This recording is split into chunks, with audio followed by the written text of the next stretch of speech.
Jemaah calon haji kelompok terbang 23 diberangkatkan ke Tanah Suci. Mereka merupakan jemaah gabungan dari berbagai daerah.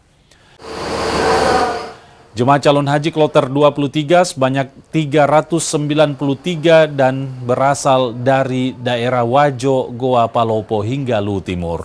Usai jalani pemeriksaan berkas dan kesehatan serta pemberian identitas, mereka diberangkatkan ke Arab Saudi pada Jumat dini hari.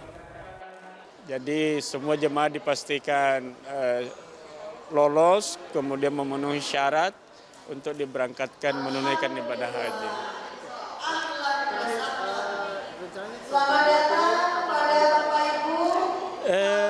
Kloter 23 ini akan diberangkatkan besok subuh. Jadi mereka nginap kurang dari 1 malam.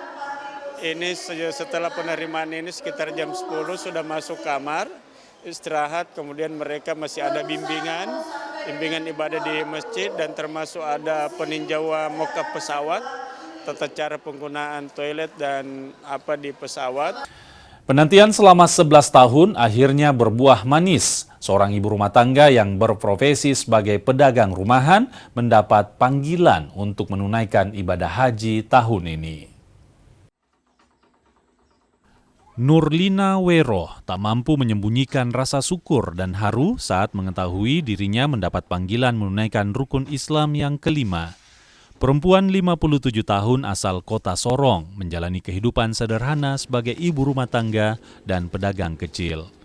Bersama sang suami yang bekerja sebagai tukang, mereka mengandalkan penghasilan yang tidak menentu untuk memenuhi kebutuhan sehari-hari. Meski hidup dalam keterbatasan, Nurlina tak pernah menyerah untuk mewujudkan impiannya menginjakkan kaki di Tanah Suci. Kesabaran dan konsistensinya akhirnya terbayar. Tahun ini namanya resmi keluar sebagai jemaah calon haji. Kadang, ya alhamdulillah sedikit dan banyak kita mensyukuri karena kadang banyak, kadang sedikit ya kita tidak bisa memastikan. Untuk haji tahun ini bagaimana perasaannya?